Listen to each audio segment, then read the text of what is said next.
السلام عليكم متابعيني في كل مكان، يا رب تكونوا بخير. النهاردة هنعمل وصفة جديدة للدجاج او الفراخ او الفروج على حسب ما بنقول عليه في بلدنا.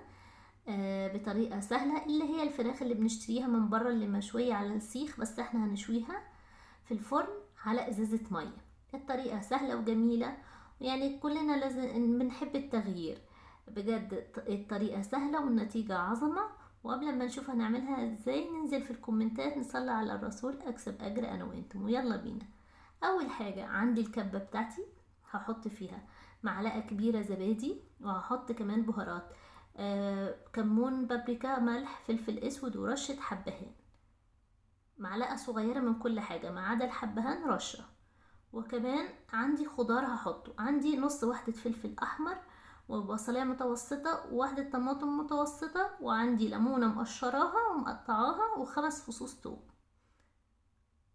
وهحط كمان ربع كوباية زيت نباتي عشان ما يكونش ليه ريحة. هفرمهم كلهم في الكبة ونتبل بيهم الفراخ بتاعتنا.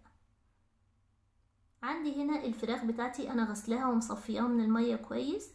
هعمل فيها فتحات كده تحت الجلد عشان التتبيلة توصلها، لان انا متبلاها بس مش هتاخد وقت كبير، يعني انا هسيبها ساعتين بس في التتبيلة.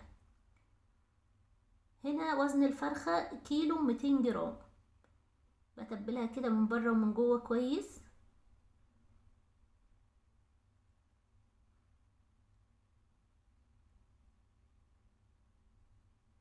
الفراخ اللي بنشويها ما تكونش وزنها كبير، يعني ما نجيبش واحدة زيادة عن 1500، يعني كيلو ونص. تمام كده. هغطيهم واسيبهم في التلاجة على بال ما اخلص الاكل اللي انا بعمله. كده خلاص سبتهم ساعتين.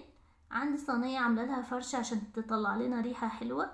حطيت فيها بصلاية، طماطماية، فصين توم، رشة كزبرة لان كنت عاملة محشي، وواحدة فلفل. هنا عندي ازايز مية اللي هي المياه الغازية دي. كانت عندي، يعني حطيت فيها مية اكتر من نصها مية، وبوقفها كده وبحط عليها الفرخ. دي اول فرخة. هنعمل التانية بنفس الطريقة.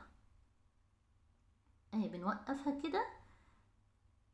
شايفين المية اللي جواها، وانا حاطة مع المية كمان عود كزبرة جوه المية جوه الازازة.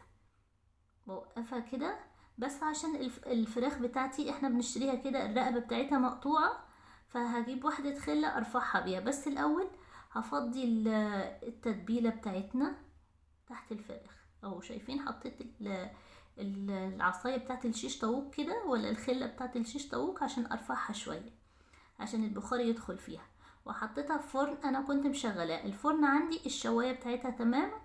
اخدت ساعة بدون من ان انا اشغل الشواية، وكنت عاملة معاها محشي ورق عنب وكرنب ومحشي مشكل. كانت اكلة جميلة جدا. جربوا الطريقة سهلة ومش بتاخد وقت بجد. الفراخ كان طعمها جميل، ما كانش فيها غلطة، التسوية ممتازة والطعم جميل. جربوا الوصفة وإن شاء الله تعجبكم، ولو عجبتكم اعملوا لايك وشير وشاركوا الفيديو مع أصحابكم، وهشوفكم في وصفة جديدة بإذن الله.